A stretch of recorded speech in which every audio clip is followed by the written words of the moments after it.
একজন বৃদ্ধ চাচা একটা ব্র্যান্ডের শোরুমে আসে কাপড় চোপড় কেনার জন্য। তাকে দেখে ব্র্যান্ডের শোরুমে থাকা দুইজন সেলসম্যান মেয়ে বলে, এই বৃদ্ধ চাচা নিশ্চয়ই কোনো গড়বড় করতে এখানে এসেছে। অন্যদিকে আরেকটা হ্যান্ডসাম ছেলে সে শোরুমে কেনাকাটা করতে আসে। ছেলেটিকে দেখে সেলসম্যান মেয়ে দুইটি মনে করে এই ছেলে নিশ্চয়ই অনেক বড় লোক, নিশ্চয়ই অনেক টাকার কেনাকাটা করবে, তাই তাকে ব্র্যান্ডের সব ভালো ভালো জিনিস দেখাতে লাগে। অন্যদিকে আরেকটা মেয়ে দৌড়ে এসে সেলসম্যানকে বলে যে এই শোরুম থেকে নাকি একটা ব্র্যান্ডের শার্ট চুরি হয়ে গিয়েছে, আর তাদের ধারণা ওই বৃদ্ধ লোকটি সেই শার্টটি চুরি করেছে, কারণ ওই বৃদ্ধকে দেখেই তারা মনে করেছিল নিশ্চয়ই এ এখানে কোনো চুরি করতেই এসেছে।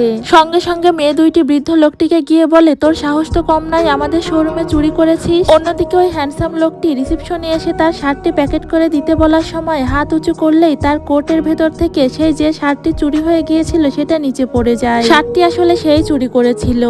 আসলে পোশাক দেখে ধনী গরিব এবং কারো চরিত্র কখনোই বিচার করা যায় না।